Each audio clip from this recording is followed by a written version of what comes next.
Hello friends, நான் தான் உங்களோட வருண் சிஜு. ஸோ இந்த வீடியோ எதை பத்தி பார்க்க போறோம்னா, நம்மளோட ஹிந்துஸ்தான் ஆர்ட்ஸ் அண்ட் சயின்ஸ் காலேஜை பத்தி தான் பார்க்க போறோம்.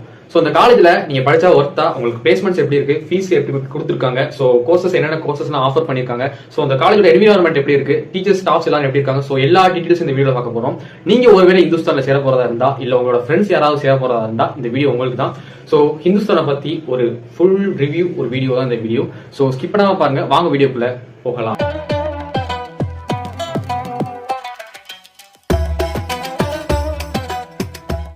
ஆக்சுவலா இந்த Hindustan arts and science college எங்க லொக்கேட் ஆயிருக்கு பாத்தீங்கன்னா, கோயம்புத்தூர்ல நம்மளோட பீலமேடுக்கு அப்புறம் நவ இந்தியா ரோட்ல லொக்கேட் ஆயிருக்கு. ஸோ இந்த காலேஜை பத்தின ஒரு இன்ட்ரெஸ்டிங்கான ஒரு விஷயம் என்னன்னா, நான் படிக்கக்கூடிய காலேஜ் பத்தி நானே ரிவ்யூ கொடுத்துட்டு இருக்கேன். ஸோ கோயம்புத்தூர்ல இருந்தீங்கன்னா உங்களுக்கு சொல்லவே தேவையில்லை, இந்த காலேஜை பத்தி கண்டிப்பா நீங்க கேள்விப்பட்டிருப்பீங்க. ஸோ வெளியூர்ல இருக்கீங்கன்னா ஸோ ஒரு சில பேர் கேள்விப்படாம வந்திருக்கலாம். கோயம்புத்தூர்லயே ஒன் ஆஃப் த ஃபேமஸ் நல்ல ஒரு ஜாலியான வைப் இருக்கக்கூடிய ஒரு காலேஜ்னா பாத்தீங்கன்னா நம்மளோட Hindustan arts and science college தான். ஸோ இந்த காலேஜ்ல என்ன விஷயம்னா, இப்போ நீங்க நார்மலா ஒரு காலேஜ் எடுத்துக்கிட்டீங்கன்னா உங்களுக்கு ஒன்லி ஃபோக்கஸ் பண்ணக்கூடிய இடம் பாத்தீங்கன்னா ஸ்டடிஸ் தான். நீ படிச்சாகணும், படிச்சா மட்டும் தான் வர முடியும் அப்படின்னு சொல்லிட்டு உங்களுக்கு ஒரு ஃபோக்கஸ்டான ஒரு மைண்ட்ல கூட்டு போவாங்க. ஆனா ஹிந்துஸ்தான் ஆர்ட்ஸ் அண்ட் சயின்ஸ் காலேஜ்ல பாத்தீங்கன்னா உங்களுக்கு ஒரு பேலன்ஸ்டான ஒரு எஜுகேஷன் கிடைக்கும். அதாவது பாத்தீங்கன்னா எல்லாராலையும் டாப் ரேங்க் எடுக்க முடியாது, எல்லாராலையும் பிளேஸ்மெண்ட் ஆக முடியாது. ஸோ உங்களுக்கு வந்து ஏதாவது ஒரு எக்ஸ்ட்ரா கரிக்குலர் ஆக்டிவிட்டிஸ்ல உங்களுக்கு ஒரு டேலண்ட் இருக்கு, ஒரு இன்கேஸ் நான் நல்லா பாடுவேன், நல்லா டான்ஸ் ஆடுவேன் அப்படின்னா உங்களுக்கு அந்த டிபார்ட்மெண்ட்ல உங்களால எப்படி ஷைன் பண்ண வைக்க முடியுமோ அதுக்கு என்னென்ன ஒர்க் அவங்க எடுக்கணுமோ ஸோ அந்த ஒர்க் அவங்க கண்டிப்பா பார்த்து தருவாங்க. ஸோ ஒரு பேலன்ஸ்டான ஒரு எஜுகேஷன் இருக்கும். ஸோ நீ படிச்சே ஆகணும், எக்ஸாம்ஸ் அப்படி மட்டும் இருக்காது. கிட்டத்தட்ட நிறைய ஃபங்க்ஷன்ஸ் நடக்கக்கூடிய ஒன் ஆஃப் த காலேஜ் நம்ம ஹிந்துஸ்தான் காலேஜ் சொல்லணும். கோயம்புத்தூர்ல ஏன் பெரிய காலேஜான பிஎஸ்சியில கூட அவ்வளோ ஃபங்க்ஷன்ஸ், அவ்வளோ ஈவெண்ட்ஸ் நடக்காது. ஈவெண்ட்ஸுக்கும் ஃபங்க்ஷன்ஸுக்கும் ஒரு ஜாலியான ஒரு வைப்புக்கும் பேர் போன காலேஜ் தான் நம்ம Hindustan arts and science college. சிம்பிளா இப்படி சொல்லணும். ஸோ இப்போ ஒவ்வொரு விஷயமா நம்ம பார்த்துட்டே வரலாம். இப்போ நம்ம கோர்ஸ் பக்கம் வரலாம். ஸோ கிட்டத்தட்ட ஒரு 57+ கோர்சஸ், யூஜி பிஜி இந்த மாதிரி கிட்டத்தட்ட பார்த்தீங்கன்னா ஒரு 57 கோர்சஸ் ஆஃபர் பண்றாங்க. ஸோ இந்த கோர்சஸ்க்கு எல்லாத்துக்குமே ஃபீஸ் டீடைல்ஸ் பார்த்தோம்னா ஒரு ரொம்பவும் ஹை ரேஞ்சாவும் சொல்லிட முடியாது, ரொம்பவும் லோ ரேஞ்சாவும் சொல்லிட முடியாது. எல்லாராலையும் ஒரு கட்டக்கூடிய ஒரு மீடியம் ரேங்க்ல இருக்கக்கூடிய ஃபீஸ் தான் கேட்கறாங்க, ஒரு பேலன்ஸ்டான ஒரு ஃபீஸ் தான் கேட்கறாங்கன்னு சொல்லலாம். ஸோ ஃபீஸை பத்தி நம்ம ஒரி பண்ண தேவையில்லை. இந்த Hindustan arts and science college பாத்தீங்கன்னா பாரதியார் யூனிவர்சிட்டிக்கு கீழே தான் வருது. ஸோ இன்கேஸ் நீங்க இங்க படிச்சு டிகிரி வாங்கினா உங்களுக்கு பாரதியார் யூனிவர்சிட்டியில இருந்து தான் உங்களுக்கு டிகிரி வரும். அதுதான் நான் சொன்ன மாதிரி ஒரு ஜாலியான ஒரு வைப். எந்த நேரமும் நீங்க காலேஜ்ல ஃபங்க்ஷன் நடந்து பார்த்திருப்பீங்க, ஒவ்வொரு டிபார்ட்மெண்ட்டுக்கும் வீக்லி ட்வைஸ் இந்த மாதிரி ஃபங்க்ஷன்ஸுக்கு பேர் போன ஒரு காலேஜ்னு சொல்லலாம். ஸோ ஒரு ஜாலியான ஒரு வைப். டீச்சர்ஸ்மே பாத்தீங்கன்னா ரொம்ப ஸ்ட்ரிக்டாக நீ இப்படி பண்ணணும், இதை பண்ணணும், இதை வைக்கணும் அப்படின்னு சொல்ல மாட்டாங்க. ஓகே பையன் தானே, ஒரு பொண்ணு தானே, ஸோ என்ஜாய் பண்ணணும் காலேஜ் லைஃப் தானே அப்படின்னு சொல்லிட்டு எல்லாமே ஒரு ஃப்ரெண்ட்ஸ், ஒரு என்ன சொல்றது, ஒரு ஃப்ரெண்ட்லியா ஹேண்டில் பண்ணக்கூடிய ஒரு ரிலேஷன்ஷிப். அதாவது ஸ்டூடெண்ட்ஸுக்கும் டீச்சர்ஸுக்கும் அந்த ரிலேஷன்ஷிப்பை நீங்க வந்து இங்க ஹிந்துஸ்தான் காலேஜ்ல பார்க்கலாம். நம்ம வந்து ஸ்டாஃப்ஸ், இங்க இருக்கக்கூடிய ஸ்டாஃப்ஸை பத்தி பார்க்கலாம். ஸோ இருக்கக்கூடிய ஸ்டாஃப்ஸ் எல்லாமே பாத்தீங்கன்னா சொன்ன மாதிரி ஒரு ஃப்ரெண்ட்லி, ஒரு கைண்ட்லியான ஒரு நேச்சர்ல இருப்பாங்க. அது மட்டும் இல்லாம எல்லாமே பாத்தீங்கன்னா சொல்ல போறோம்னா ஒரு ஓவர் குவாலிஃபைட், அதாவது பாத்தீங்கன்னா இருக்கிற மேக்ஸிமம் ஆஃப் த ஸ்டாஃப்ஸ் எல்லாமே பாத்தீங்கன்னா பிஹெச்டி வரைக்கும் கம்ப்ளீட் பண்ணவங்களா இருப்பாங்க. ஒரு சில பேர் டாக்டரேட் வரைக்கும் பண்ணியிருக்காங்க. ஸோ பிஹெச்டி டாக்டரேட் பண்ண ஸ்டாஃப்ஸ் தான் உங்களுக்கு மேக்ஸிமம் கிளாஸ் எடுப்பாங்க. அவங்ககிட்ட இருந்து நீங்க ஸ்டடீஸ் மட்டும் இல்ல, உங்க வாழ்க்கைக்கு தேவையான ஒரு சில விஷயங்கள், அப்பார்ட் ஃப்ரம் த ஸ்டடீஸ் நீங்க நிறைய விஷயங்கள் உங்க வாழ்க்கையில யூஸ் பண்ணக்கூடிய ஒரு விஷயங்களை நீங்க வந்து அவங்ககிட்ட வந்து டெஃபினெட்லி நீங்க கத்துக்கலாம். இன்ஃப்ராஸ்ட்ரக்சருக்கும் ஃபெசிலிட்டிஸுக்கும் வரலாம். ஹிந்துஸ்தான் காலேஜ்ல பாத்தீங்கன்னா உங்களுக்கு லேபா இருக்கட்டும், ஏன் ஆடிட்டோரியம் எடுத்துக்கணும், கிட்டத்தட்ட உங்களுக்கு 3 to 4 ஆடிட்டோரியம்ஸ் இருக்கு. செமினார் ஹால்ஸ், பிளாக் உங்களுக்கு செமினார் ஹால்ஸ் இருக்கு. ஸோ உங்களுக்கு வந்து ஹாஸ்டல்ல பாத்தீங்கன்னா உங்களுக்கு வந்து ஹாட் வாட்டர் வந்துடும். ஸோ இந்த மாதிரி நிறைய விஷயங்கள் இருக்கு.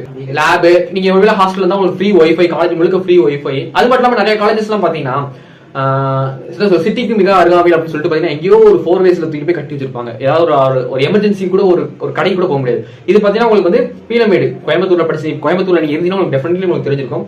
ஒன் ஆஃப் த ரஷ்ஷான ஒரு சிட்டிக்குள்ள தான் உங்களுக்கு காலேஜ் இருக்கு. ஸோ எல்லா விஷயமும் உங்களுக்கு என்ன சொல்றது, ஒரு கிலோமீட்டர் கூட நீங்க நடந்து போன அவசியம் இல்லை, மீட்டர்ஸ்லேயே உங்களுக்கு கிடைச்சிடும். ஃபீஸ் என்னதான் நான் சொன்ன மாதிரி ஒரு மீடியம் ரேங்க்ல இருந்தாலும், அதாவது பாத்தீங்கன்னா ரொம்ப ஹையர் ரெண்டாவும் ரொம்ப லோயர் ரெண்டாவும் இல்லாம ஒரு மீடியம் ரெண்டாவும் எல்லாராலையும் கட்ட முடியாத அளவுக்கு இருந்தாலும் உங்களுக்கு ஏகப்பட்ட ஸ்காலர்ஷிப் வந்து ஆஃபர் பண்றாங்க. ஏன்னா ஹிந்துஸ்தான் பாத்தீங்கன்னா ஒரு எஜுகேஷன் சென்டர் மட்டும் இல்ல, கோச்சிங் சென்டர் மட்டும் கிடையாது.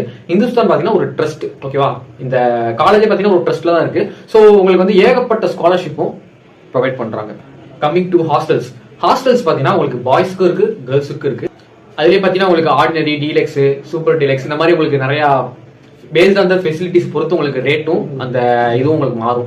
ஹாஸ்டல்லாம் ஓகே ப்ரோ, ஃபுட் எப்படி இருக்கு? ஸோ கமிங் டு ஃபுட் எப்படி இருக்குன்னா, இந்த படிக்கக்கூடிய பசங்க என்ன சொல்றாங்கன்னா ஹாஸ்டல் ஃபுட்னா எப்படி இருக்கும் உங்களுக்கு நல்லாவே தெரியும். ஸோ மற்ற காலேஜை கம்பேர் பண்ணும்போது ஹிந்துஸ்தான்ல ஃபுட் வந்து ஓரளவுக்கு ஓகே அப்படின்னு சொல்றாங்க. குவான்டிட்டி வைஸும் சரி, பட் குவாலிட்டி வைஸ் வந்து நீங்க ஹாஸ்டல் ஃபுட்ல எப்படி எதிர்பார்க்குறீங்களோ அந்த மாதிரி தான் இருக்கும். பட் குவான்டிட்டி எல்லாமே லிமிடெட் கிடையாது. உங்களுக்கு எவ்வளவு நாள் நீங்க வேணாலும் சாப்பிடலாம். அந்த மாதிரி ஒரு சில விஷயங்கள் இருக்கு. சோ நான் வெளியூர்ல இருக்கேன், என் பொண்ணு நான் அனுப்பணும் அப்படின்னா கேர்ள்ஸ் ஹாஸ்டல் கம்பல்சரி ஸ்ட்ரிக்டா தான் இருக்கும். பெர் டேக்கு பாத்தீங்கன்னா 4 அட்டெண்டன்ஸ் எடுக்கிறாங்க. வெளியில போனா பேரண்ட்ஸோட பர்மிஷன் வாங்கிட்டு தான் வெளியில போகணும். இந்த மாதிரி நிறைய சேஃப்டி ப்ரொசீஜர்ஸும் கேர்ள்ஸுக்கு இருக்கு. கமிங் டு இன்டர்ன்ஷிப் பாத்தீங்கன்னா இந்த காலேஜ்ல பாத்தீங்கன்னா உங்களுக்கு இன்டர்ன்ஷிப் வந்து அவங்களே ப்ரொவைட் பண்றாங்க. பட் அது யூஸ் பண்ணாலும் உங்களோட கையில இருக்கு. ஏன்னா நமக்கே தெரியும் ஃபேக் சர்டிபிகேட்ஸ் நிறைய கிடைக்குது. ஸோ இன்டர்ன்ஷிப் எல்லாமே பாத்தீங்கன்னா நீங்க சர்டிபிகேட்ஸ் வாங்கி வச்சுட்டீங்கன்னா உங்களுக்கு பிளேஸ்மெண்ட்லயும் சரி, இல்ல வந்து நீங்க ஃபியூச்சர்ல ஒரு ஜாப்ல பிளேஸ் ஆகிறதா இருந்தாலும் சரி, உங்களுக்கு வந்து ஒரு மேஜர் ரோலை வந்து உங்களோட பிளேஸ்மெண்ட் வந்து பிளே பண்ண போகுது. ஸோ முடிஞ்ச அளவுக்கு அதை யூஸ் பண்ணிக்கோங்க. இந்த காலேஜ்ல உங்களுக்கு ப்ரொவைட் பண்றாங்க. கமிங் டு பிளேஸ்மெண்ட், இது ஒரு முக்கியமான ஒரு டாபிக். அப்ப காலேஜ் எப்படி வேணாலும் இருந்துட்டு போகுது ப்ரோ, பட் நான் படிக்கிறது ஒர்த்தா இல்லையா அப்படின்னு கேட்பீங்க. So coming to placement, college வந்து ஒரு ஜாலியான காலேஜ், ஒரு பேலன்ஸ்டான ஒரு காலேஜ், ரொம்ப ஒரு ஜாலியான வைப்பான நல்ல ஒரு வைப்பு, நிறைய ஃபங்க்ஷன்ஸ் ஈவெண்ட்ஸ் நடக்கக்கூடிய ஒரு காலேஜ், அதே சேம் டைம் ஸ்டடீஸ் இருக்கக்கூடிய ஒரு காலேஜ் தான் இந்துஸ்தான் காலேஜ். பிளேஸ்மெண்ட்ஸ் எப்படி இருக்குன்னா 85% ஆஃப் த ஸ்டூடெண்ட்ஸ்க்கு கண்டிப்பா பிளேஸ்மெண்ட் பண்ணி கொடுத்துறாங்க. சோ நீங்க அதை பத்தி ஒரி பண்ண தேவையில்லை. ஒரு 85% ரீசனா 85% ஒரு குட் நம்பர் தான். மீதி இருக்கிற ஒரு 15% எப்படி மிஸ் ஆகுதுன்னா அவங்களுக்கு வந்து பேக்லாக் அரியர்ஸ் இருக்கும், இல்ல ஒரு பிளாக் மார்க் ஏதாவது இருக்கும், இல்ல மீதி இருக்கிற அந்த பசங்க ஒரு சில பேர் பாத்தீங்கன்னா பிஜி பண்ண போவாங்க. சோ அந்த மாதிரி இருக்கக்கூடிய ஒரு 15% ஆஃப் ஸ்டூடெண்ட்ஸ் தான் வெளியில போறாங்க. சோ உங்களுக்கு 85% ஆஃப் த ஸ்டூடெண்ட்ஸ் வந்து பிளேஸ் ஆயிடுறாங்க கம்பல்சரி அப்படின்னு சொல்றாங்க. இப்போ வந்து சேலரி பேக்கேஜ்ல வரும். ஓகே, பிளேஸ்மெண்ட்ஸ் எப்படி இருந்தாலும் ஒரு 85% பண்ணி கொடுத்துறாங்க. சேலரி எப்படி பண்ணி கொடுக்குறாங்க அப்படின்னா நம்ம இந்துஸ்தான் ஆர்ட்ஸ் அண்ட் சயின்ஸ் காலேஜ்ல ஹையஸ்ட் பிளேஸ்டு அப்படின்னு பார்த்தோம்னா 12 lakh per annum பண்ணி கொடுத்துருக்காங்க. அதே மாதிரி லோவஸ்டா பாத்தீங்கன்னா 6.5 lakh per annum பண்ணி கொடுத்துருக்காங்க. ஸோ 6.5 lakh annumனாலே ஒரு குட் நம்பர் தான். ஏன்னா மினிமமாவே அவங்க நல்ல பிளேஸ்மெண்ட் பண்ணி கொடுத்துருக்காங்க. ஸோ கெரியர் வைஸும் நீங்க யோசிக்க தேவையில்லை, கம்பல்சரி உங்களுக்கு ஒர்த்தான ஒரு காலேஜ் தான். மோஸ்ட்லி பாத்தீங்கன்னா எம்என்சி கம்பெனி, அதாவது மல்டிநேஷனல் கம்பெனி தான் உங்களுக்கு வந்து பிளேஸ்மெண்ட்குள்ள வராங்க. ஸோ இந்தியன் கம்பெனிஸும் வருது, பட் அந்த அளவு இல்ல. ஸோ எதுக்கு எப்படி ப்ரோக்ராம்னால இந்த அளவுக்கு பிளேஸ்மெண்ட் பண்ணி கொடுக்குறாங்க, பிளேஸ்மெண்ட்டுக்குள்ள பசங்க உள்ள தள்ளி விட்டுறாங்க அப்படின்னு பாத்தீங்கன்னா, கிட்டத்தட்ட நீங்க ஒரு செகண்ட் செமஸ்டர் போயிட்டீங்கன்னா உங்களுக்கு வந்து பிளேஸ்மெண்ட் ட்ரைனிங் சொல்லிட்டு ஒரு தனியா ஒரு கிளாஸே வருது. ஓகேவா, பிளேஸ்மெண்ட் ட்ரைனிங், கம்யூனிகேஷன் ட்ரைனிங், இதெல்லாம் கொடுக்கறதுனால தான் இவங்களால ஒரு இந்த நம்பர்ல ஒரு 85% ஆஃப் த ஸ்டூடெண்ட்ஸ் வந்து பிளேஸ்மெண்ட் பண்ணி கொடுக்க முடியுது. அதுவும் இந்த சேலரி பேக்கேஜ்ல. ஓகே, இப்போ ஓகே ப்ரோ, நிறைய சொல்லிட்டீங்க. சிம்பிளா இந்துஸ்தான் பத்தி சொல்லணும்னா நான் சொன்னதுதான். So one of the best ஃபேமஸான காலேஜ். உங்களுக்கு இந்துஸ்தான்ல படிக்கிறீங்கன்னா உங்களுக்கு ஒரு ஐடென்டிட்டி, இந்துஸ்தான் இஸ் ஒரு பிராண்ட் அப்படின்னு கூட சொல்லலாம். ஸோ டெஃபினெட்லி உங்களுக்கு ஒர்த் இருக்கு. அது போக பாத்தீங்கன்னா உங்களுக்கு ஹாஸ்டலா இருந்தாலும் சாப்பாடு எல்லாமே நல்லா இருக்கும். ஸோ ஃபெசிலிட்டிஸ் எல்லாமே ப்ரொவைட் பண்ணிடுறாங்க, டாப் கிளாஸே.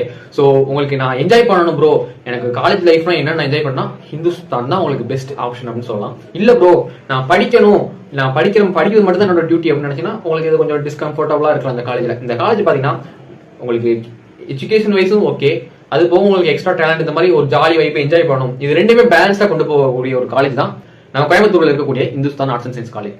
ஸோ இந்த வீடியோ நிறையவே சொல்லியிருப்பேன். ஸோ ஒரு வீடியோல சொல்லிட முடியாது. ஒருவேளை உங்களுக்கு அட்மிஷன்ஸ் இல்ல இந்த காலேஜை பத்தி உங்களுக்கு ஏதாவது ஒரு டவுட் இருந்துச்சுன்னா கீழே தெரியுற நம்பருக்கு கான்டாக்ட் பண்ணுங்க. ஸோ தேங்க்யூ ஃபார் வாட்சிங். See you, bye bye and take care. இன்னொரு வீடியோல சந்திக்கலாம்.